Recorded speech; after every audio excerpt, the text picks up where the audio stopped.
You think pulling away will make them chase you. It won't. In fact, it does the exact opposite. It hands them the permission slip they were already looking for to disappear completely. And here is the wild part. The thing that actually works feels so counterintuitive that most people never try it. They think it is too soft, too easy, too simple. But it is the one thing that makes an avoidant person stop running and start wondering. And by the end of this, you are going to know exactly what to do, word for word, move by move. Before we get into it, drop the word back in the comments right now if you want them to come back. And make sure you subscribe, because what I am about to share with you is the kind of stuff most people spend years learning the hard way. Okay, let us talk about the avoidant person in your life. Maybe it is someone you dated. Maybe it is someone you are still seeing, but they keep pulling away every time things start to feel real. Maybe it is someone who just went cold on you out of nowhere and you have no idea what you did wrong. You are sitting there refreshing your phone, replaying conversations, trying to figure out the moment everything shifted. And the worst part is, you probably did nothing wrong. That is what makes avoidant attachment so maddening to deal with. It is not always about you. It is about them. It is about the way they are wired, the way they have learned to protect themselves from intimacy by running from it the moment it starts to feel too close. But here is what nobody tells you. That wiring can be worked with. You do not have to sit there powerless. You do not have to beg. You do not have to pretend you are fine when you are not. And you definitely do not have to play games or go completely silent and hope for the best. There is a smarter way, a more human way, and it is called the soft contact method. And when you use it correctly, something remarkable happens. The avoidant person who was pulling away starts to feel something they do not usually feel around people who like them. They feel safe. And that safety is the entire key. So let us start from the beginning. Let us talk about what actually makes someone avoidant. Because if you understand why they run, you will understand exactly why soft contact works so well on them. Avoidant people are not cold. They are not heartless. They are not emotionally unavailable because they enjoy it or because they want to hurt you. Most avoidant people are some of the most feeling, sensitive, deeply emotional people you will ever meet. But at some point, usually early in life, they learn that closeness leads to pain, that needing people leads to disappointment, that opening up means making yourself vulnerable to someone who might leave, who might criticize, who might smother, who might not love you the way you need to be loved. And so they built walls, not because they do not want connection, they desperately want it, but because somewhere deep in their nervous system, closeness equals danger. So what happens when you show interest in an avoidant person? What happens when you text too much, or express how much you like them too quickly, or make them feel like you need them? Their nervous system starts to panic, not because of you specifically, but because intimacy is being offered, and their internal alarm system goes off. Get out. This is going to hurt. This person is going to want too much. And so they create distance. They pull back. They go quiet. They make excuses. They become suddenly busy. And you are left there completely confused because everything felt so good just days ago. Now, here is what most people do wrong in this moment. And I say most people because this is the natural human response. You feel the distance and you lean in harder. You text more. You ask what is wrong. You try to fix it. You try to reassure them. You maybe even tell them how much you like them, hoping that your honesty will break down their walls. But what that actually does for an avoidant person is confirm their fear. It says to their nervous system, see, this person is going to consume me. This person needs more than I can give. This is exactly what I was afraid of. And they pull back even further. Or you do the other thing, the thing everyone tells you to do. You go completely silent. You disappear. You play the game. And look, sometimes space helps, but silence alone Strategic silence, the kind designed to manipulate them into chasing you, often backfires too. Because an avoidant person who feels chased will enjoy the space. They will use it to decompress and detach. They will tell themselves that it is easier this way, that they did not really need this anyway. And before you know it, what started as a mutual feeling of something real has fizzled into nothing because both of you just stopped showing up. So what do you do instead? That is where soft contact comes in. And the first thing you need to understand about soft contact is that it is not a trick. It is not manipulation. It is not a strategy to pull someone back who was never right for you. Soft contact is a way of communicating that keeps the door open without putting pressure on the door frame. It is presence without weight. It is warmth without desperation, and it is designed specifically to work with the avoidant person's wiring rather than against it. Here is the fundamental principle behind it. An avoidant person does not run from connection. They run from obligation. They run from the feeling that someone needs them in a way they cannot meet. They run from the heaviness of expectation. So when you remove the weight, when you show up in a way that is light and genuine and has no desperate energy attached to it, you stop triggering their alarm system. And that is when they start to relax. That is when curiosity begins to replace avoidance. That is when they start to wonder about you instead of running from you. Let me give you the actual method now, broken down into steps you can use starting today. Step 1 is what I call the clean pause. Before you reach out to an avoidant person, before you do anything, you need to actually give yourself a genuine pause. Not a strategic one, not a calculated number of days based on something you read online, a real pause. Time where you are not focused on them. Time where you are living your own life, doing things that matter to you, being around people who fill you up, pursuing things that make you feel good about yourself. Why does this matter? 2 reasons. First, it changes your energy. When you reach out to someone from a place of genuine okayness rather than desperate need, it comes through in everything you say, in the words you choose, in the tone of your message, in the feeling behind it. Avoidant people are extremely sensitive to emotional subtext. They can feel need through a screen. They can sense desperation in a 3-word text. So you need to be genuinely in a good place before you reach out. Not performing okayness, actually being okay. And the second reason the clean pause matters is that it gives the avoidant person actual space to feel the absence of you. If you have been in constant contact and then you suddenly pull back, they will not immediately miss you. But over time, if the relationship had real substance, they will start to feel the gap. They will notice that the little moments of warmth you brought are no longer there. And that noticing creates the opening you need. So how long should the pause be? It depends on the situation. If things were casual and they pulled back suddenly, a week or 2 is usually a good baseline. If it was a longer relationship and there was a real connection, give yourself a bit more time. But the number is less important than the quality of how you spend that time. Are you actually working on yourself? Are you actually getting to a place of genuine peace? Or are you just white-knuckling through days, counting down until you can reach out again? Because one of those will make your outreach land, and the other will make it land with all the wrong energy. Step 2 is crafting the soft contact message. This is the most important part of the method, and it is also where most people mess up. Even the ones who do manage to wait and give themselves space, they undermine all of it with the wrong message. So let me tell you exactly what soft contact looks and feels like, and also what it does not look like. Soft contact is not, hey, I have been thinking about you a lot.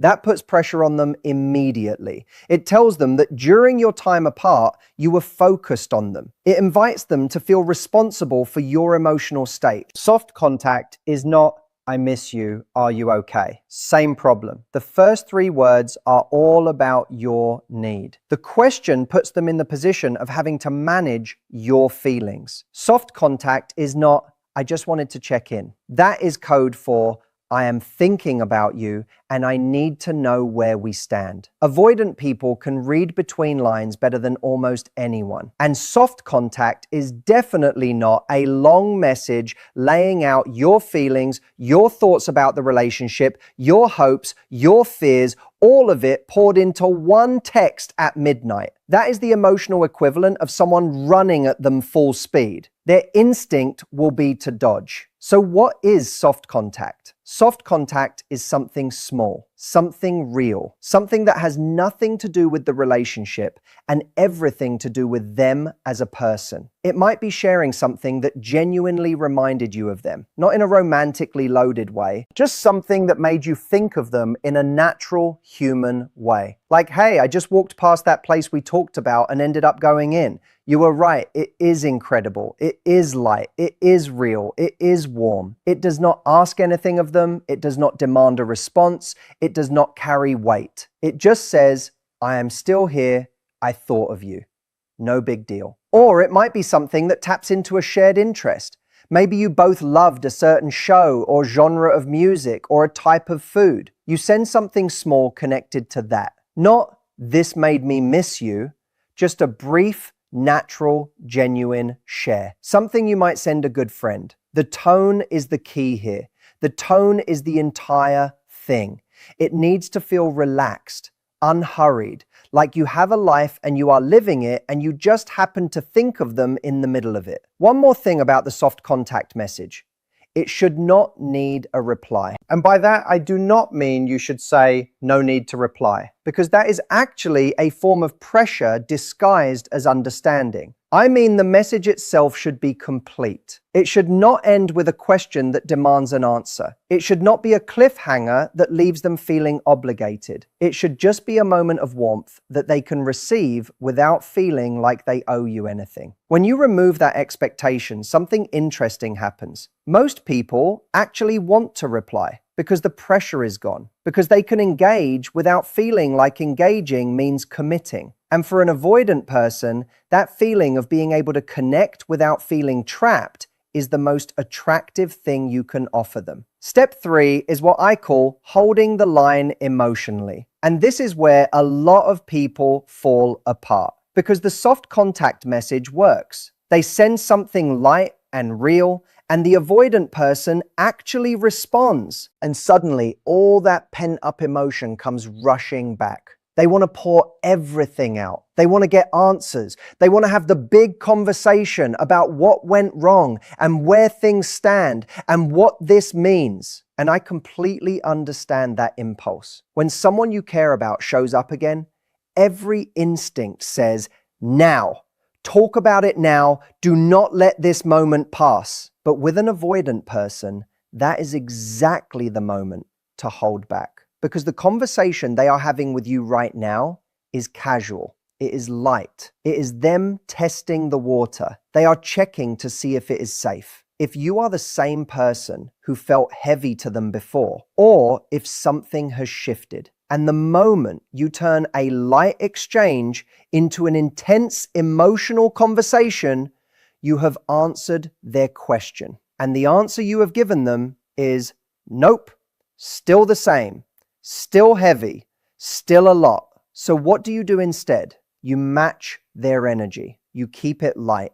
You enjoy the conversation. You let them be the version of themselves that shows up easily without walls because the stakes feel low. You laugh, you share, you be interesting and genuine and present, and you resist with everything you have the urge to bring up the past or the future, or the state of things between you. Because right now, this moment is doing more work than any conversation you could have. It is building something in them. It is building evidence. Evidence that being around you feels good. Evidence that you are not going to chase them or corner them or make them feel guilty. And the more of that evidence they collect, the more they want to keep coming back for more. Step 4 is what I call the elevation point. And this is the part that takes the soft contact method from a reconnection tool to something that actually shifts the dynamic long term. The elevation point is when, after a few positive exchanges, after you have rebuilt some warmth and ease between you, you do something completely unexpected for an avoidant person. You show them that you have standards. Not in an aggressive way,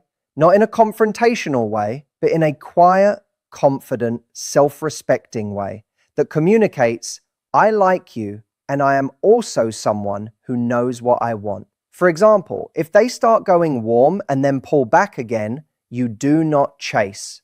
You do not ask why. You just continue living your life and let the silence speak for itself. Or if they reach out again and suggest getting together, but in a vague, non-committal way, you respond with warmth, but you also bring clarity. You say something like, sounds good. I am free Thursday evening if you want to lock something in. You are not demanding a commitment. You are just being someone who respects their own time enough to make plans rather than wait around on a maybe. This matters enormously to an avoidant person because most of the people who pursue them eventually abandon their own sense of self in the process. They become so focused on the avoidant that they lose their own groundedness.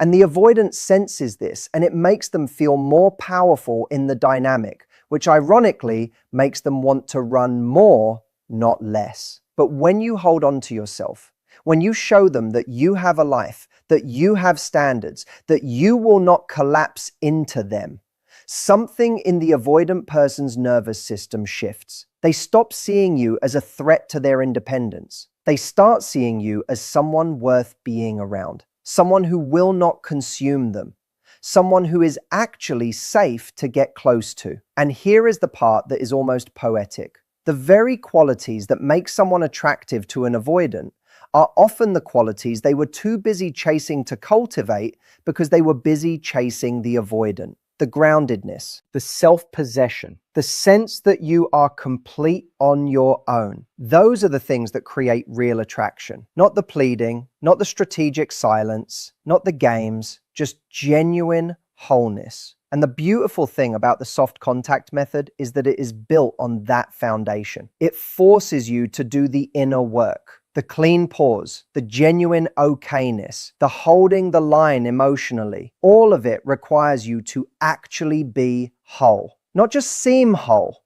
actually be it. And as you do that work, something funny happens. You realize that whether or not they come back matters a little less. Not because you stopped caring about them, but because you started caring about yourself just as much. Now let us talk about what happens after the elevation point. Because if you have followed the method, if you have done the clean pause and sent the soft contact and held the line and shown your standards, there are a few ways this can go. The first is that they start showing up more consistently. The messages become more frequent. They start suggesting things to do together. They start opening up a little. They start to feel like the person you originally connected with, maybe even more so, because now they feel safe. Now they know you are not going to swallow them whole. This is the outcome the method is designed to create.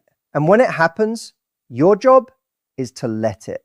Let them come forward. Do not rush it.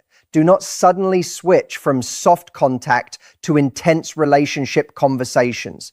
Let them set the pace for a while. Reciprocate with warmth. Be present. Be real. And over time, as trust builds, you can introduce more depth, more vulnerability, more of the real conversation. But do it gradually. Do it in a way that always leaves them feeling like they have room to breathe. The second way it can go is that they respond here and there, but never quite commit. They stay in that in-between space, warm but distant, interested but unavailable. And here is where you need to be honest with yourself. How long are you willing to wait in an in-between space? How much of your emotional energy are you giving to someone who cannot decide if they want to be in your life? Because soft contact is powerful, but it is not a magic spell. It cannot override someone's deep unwillingness to change. It can create the conditions for an avoidant person to feel safe enough to come forward, but it cannot drag them forward. And some avoidant people, the ones who have never done any work on themselves, the ones who are so deeply entrenched in their patterns that any closeness genuinely feels unbearable, some of them will never fully come forward no matter what you do.